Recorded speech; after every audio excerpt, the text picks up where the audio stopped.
Bonjour à tous, cette nouvelle vidéo, je viens de terminer une séance code source et la réflexion que j'avais après cette séance c'était toutes les choses cachées en fait que nous n'osons pas dire et tout ce qui ne peut pas être dit en fait surtout parce que tout ce qui ne peut pas être dit, comment gérer ces informations et de les rendre une qualité disponible d'énergie qui permettent de les intégrer et puis de les transformer, de les transmuter. Et souvent, ça nous demande d'aller à l'intérieur. Mais à l'intérieur, si on n'a pas l'information et le lien qui nous ramène à l'information source, ça peut durer longtemps cette histoire. Il y a le chemin long et le chemin court. Donc les codes sources viennent pallier justement à ce blanc entre deux phrases qui permettent de relier l'ensemble et qui permettent d'habiter son destin au travers la transmutation de ce qui était dans l'invisible et qui apparaît, parce que les informations qui viennent sont tellement en opposition, dans les opposés, que nous n'avons pas l'habitude de traiter ces opposés. En fait, ça ne nous a pas appris comment faire. Donc il faut toujours qu'une personne en ait la conscience et qu'ensuite deux personnes puissent valider l'une à l'autre l'expérience. Et on appelle ça des portails en fait. C'est le 11. Le 11 des âmes sœurs, des flammes jumelles, des flammes sœurs, et donc la base des rencontres entre les couples alchimiques. Ensuite le 22, le féminin sacré, le 33, le masculin sacré, puisque le monde va permettre à ce féminin sacré de se reconnaître et que le masculin sacré à l'intérieur de lui puisse faire cette recherche aussi, puisque ces deux aspects-là en nous. Et nous sommes aussi ombre et lumière, et donc il y a une traversée à faire, et en tout cas à recréer du lien. Et ce 11 permet de recréer ce lien, et qui nous amène donc à l'énergie de la sexualité sacrée, du féminin sacré, et de remettre au monde finalement une énergie, puisque nous sommes le fruit de tous ceux qui nous ont précédés, donc nous sommes les porteurs de flammes, les porteurs de flambeaux, et nous continuons à travers l'histoire à propager cette lumière finalement que nous sommes par cette énergie qui nous habite, les flammes. Une conscience, une étincelle divine pour certains textes.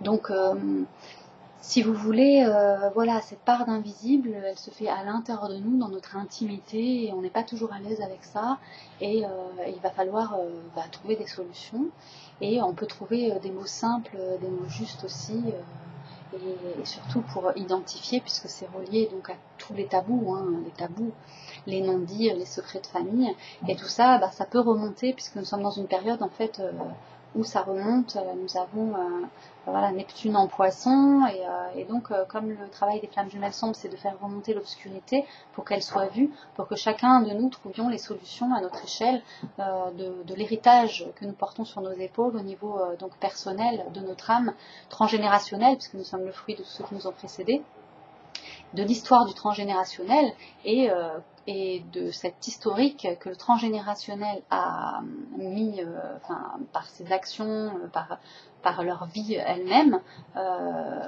alimentée. Et donc nous alimentons une histoire, donc le cours de l'histoire. Donc nous sommes le fruit de ce cours de l'histoire, et nous avons besoin d'outils pour aller dans ces dimensions intérieures qui n'étaient pas explorées, puisque on efface l'histoire derrière nos pas, on dématérialise tout. La 5D et la 5G se font face en fait. On a le paradis qui nous est promis, l'Éden, le jardin d'Éden, et de l'autre côté on a un paradis aussi artificiel que représente la 5G, et puis de là la 6G, voilà. Je ne pense pas que l'humanité survive à ça autrement que de devenir un robot et une machine. Et il l'est déjà, puisqu'il n'arrive plus à prendre de décision par lui-même, et qu'il continue d'alimenter un système patriarcal qui sont faites de lois qui le conditionnent. Et c'est comme si il était en même temps celui qui enferme que celui qui est enfermé. Donc c'est un schéma comme ça, comme un Ouroboros, et ça tourne en rond. Et la féminine, elle, dans sa mémoire, elle donne la vie. Donc elle ne peut pas accepter de mourir comme ça, sans rien dire, sans rien faire.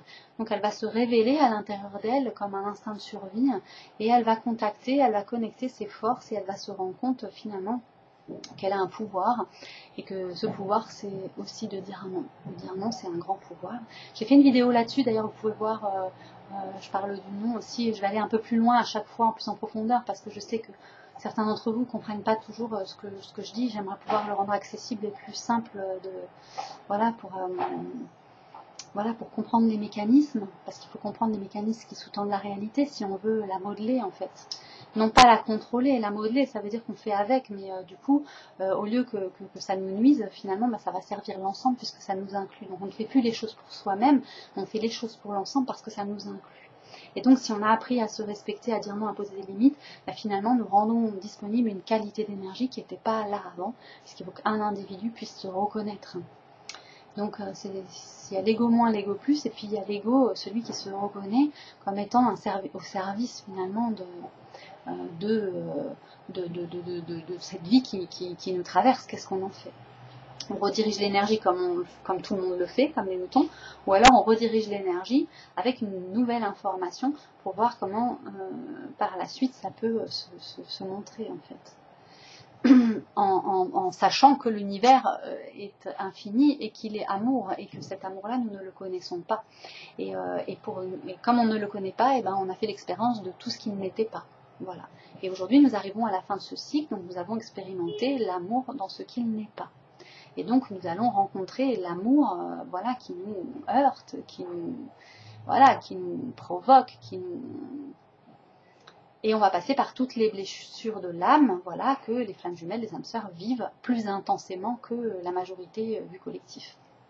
Donc pour eux, le réveil est assez brutal et violent, et elles rendent disponible une qualité d'énergie parce qu'elles retrouvent des ressources en elles, et c'est ensuite la masse qui va suivre. Donc là, on a un gros noyau quand même, on a toutes les résistances là, et on a une espèce d'acceptation de tout ce qui est, où tout le monde fait ce qu'on lui dit, parce que c'est le plus sûr moyen, quelque part, de rester dans l'ancien monde. C'est rassurant d'avoir une muselière, parce que ça veut dire qu'il y a quelqu'un qui nous conduit, et du coup on n'est pas responsable, et a-t-on vraiment l'amour de la vie, et je pense que l'humanité en fait est fatiguée de mourir et de renaître sans jamais que la victoire n'apparaisse. Et je pense qu'on a perdu aussi nos illusions de ce côté-là en se disant que le paradis n'existe pas, et que finalement c'est chaque instant que nous pouvons vivre de ce paradis. Effectivement, l'un et l'autre ne sont pas séparés, ils se composent et ils fusionnent, et c'est nous qui déterminons la suite du chemin, et là on est allé très loin sur le chemin, puisque nous sommes confrontés à un mur avec les événements actuels. Donc est-ce que nous faisons de ça? Est-ce que nous continuons d'alimenter ça, ou est-ce que nous sommes générateurs à l'intérieur de nous de cette écologie énergétique où on garde notre énergie pour qu'à la dernière minute on surprenne? C'est prendre par surprise, on va dire, la personne tel est pris qui croyait prendre. Donc ça c'est super intéressant, parce que en étant dans cette dynamique, cette énergie, on a déjà la solution en fait aux problèmes, à tous les problèmes en général, puisqu'on dit que nous sommes créateurs de notre réalité, et donc c'est rentrer pleinement dans cet espace en retrouvant cette confiance, et les codes sources apportent cette confiance, puisque avec les codes sources nous n'avons plus de doute sur le chemin parcouru et ce qui nous reste à parcourir, et les forces qui sont à notre disposition, parce qu'on a tellement nettoyé que tous les espaces ne peuvent pas être vides, et nous allons nous remplir cette fois en étant validés concrètement. Et donc ces codes sont des cycles qui se répètent, et on peut lire beaucoup de choses dedans, on peut lire des dates, on peut lire des heures, on peut lire des endroits de planètes dans le ciel avec lesquels on vibre, qui sont associés à des planètes mais aussi à des astéroïdes. Et donc ça c'est super intéressant de pouvoir comprendre l'architecture intérieure, extérieure, et la liaison entre les deux, et de pouvoir en être témoin, parce que c'est quelque chose d'inconnu à nous, ces validations de ce langage que l'univers entretient avec nous et qu'on ne pouvait pas capter avant d'avoir vécu notre expérience, puisque on a un support concret de notre vie en fait. Donc je détiens une information, vous détenez une information, et ensemble nous formons une porte dans laquelle nous entrons dans un temple, et ce temple-là en fait c'est le retour à nos origines, au savoir, à l'alchimie et à la magie de la vie, puisque tout est parfait, et donc il y a une magie derrière, et cette magie c'est cet invisible, qui est le gardien du seuil que nous pouvons traverser, parce que nous avons besoin d'aller chercher des parts en nous d'ombre pour les mettre à la lumière, et puis laisser des parts de nous que l'on croyait justes pour les mettre dans l'ombre, pour que chaque chose retrouve sa place, et ça nous permet comme ça d'avancer. Donc la séance que j'ai faite aujourd'hui, c'était ça. C'est une personne qui était à l'autre bout de la terre, donc la nuit arrivait pour elle, et moi j'étais donc en fin de matinée, on était début, fin, ombre, lumière, voilà, et on a ouvert la porte du temps pour rentrer dans cet espace et qu'il nous révèle finalement ce que l'on avait besoin de savoir. Et donc c'est une intégration invisible qui va se matérialiser suite donc à ces séances et qui vont nous montrer le chemin en fait. Notre propre chemin personnel va nous ouvrir les portes en fait, voilà. Et quand on a des petits bugs et des choses comme ça, ça permet de rétablir ces bugs dans un sens qui nous servent et qui servent l'ensemble aussi, voilà. Donc je voulais faire cette petite vidéo aujourd'hui parce que nous sommes le 1er septembre. Le 1er septembre ça donne un 17, c'est la carte, la lame de tarot de l'étoile, le tarot de Marseille. Et justement connecter à son étoile intérieure, sa bonne étoile pour qu'elle nous guide. Voilà, c'est l'étoile du Nord, l'étoile du Berger, et nous sommes guidés dans ce chemin de la vie par des petits éclaireurs comme ça, et c'est comme le petit caillou. Pour moi, les codes sources sont vraiment les cailloux du petit poussé. Et, je remercie ma mère de nous avoir lu des contes quand j'étais enfant, quand on était enfant, parce que ça nous donne des repères aussi. Et les contrastes entre ce que nous vivons, les mythes, les savoirs, la science, les nombres, les maîtres nombres, l'astrologie, voilà, la médecine quantique, l'énergie, l'énergétique, les soins énergie, les initiations, les maîtrises, tout ça, ça fait partie de la vie. Et quand on est un peu curieux, on va un petit peu partout et en fait on se rend compte que tout se rejoint. Donc il y a une vérité commune à l'ensemble que j'appelle le langage de Babel, tout simplement. Et pour moi c'est la pierre philosophale, tout simplement, et elle est rendue disponible à l'humanité, en tout cas tous ceux qui se sentent en résonance avec ça, et que je propose puisque c'est mon chemin de vie. Voilà. Donc si vous avez envie d'aller un peu plus loin avec ça, je propose des séances par Skype d'1 heure donc pour vous transmettre et qu'on décode vos codes ensemble. Et puis on peut le faire aussi en lien avec une autre personne. Donc c'est une séance d'1 heure et demie aussi sur Skype. Donc je vous montre, vous avez toutes les options disponibles. Voilà, et donc si vous vous sentez appelé par ça, voilà, je me tiens à votre disposition, voilà, pour vous envoyer les tarifs et puis comment ça se passe et puis la période où nous prendrons ce rendez-vous qui correspondra donc au code. Ce sont les codes qui donnent les rendez-vous. Comme ça, ce jour-là, vous êtes totalement aligné, vous êtes totalement consciente puisque la séance a lieu et je vous montre voilà, dans quel espace vous vous situez et à quoi vous avez accès à ce moment-là. Voilà. Et qui est inscrit en plus dans vos codes, parce que ça raconte une histoire, il y a des formes géométriques qui apparaissent en dessin, parce que quand on relie les points entre eux, du coup il y a des formes géométriques qui apparaissent, et il y a toute une histoire aussi qui vient valider les choses que vous savez, mais qui n'ont pas encore été assemblées pour former l'image totale. Voilà. Et ça s'inscrit avec votre incarnation, donc dans votre date de naissance, il y a tout un dépouillement et pour aller à l'essentiel, pour vous donner en fait le chemin de vie et qui vient valider tout le reste en fait en général. Donc voilà. Donc je suis disponible sur CM Reconnexion. Alors, je vais plutôt donner ce mail là, donc instant.reiki@gmail.com. Vous avez un site qui est verseuse d'eau, qui est donc verseuse-d'eau.weebly, c'est verseuse d'eau weebly, voilà, .weebly.com.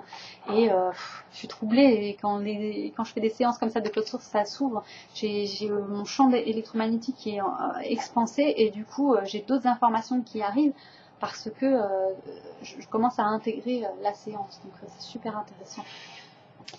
Et je pensais pas faire une vidéo tout de suite après, mais j'ai eu un élan comme ça de vous offrir ce moment-là, et les qualités vibratoires aussi qui nous accompagnent, étant le 1er septembre 2020, donc 174 qui donne 174 qui donne 14 la tempérance, et puis le 5 Hermès Trismégiste, la parole, le verbe créateur. Donc voilà, je suis lancée dans ce voilà.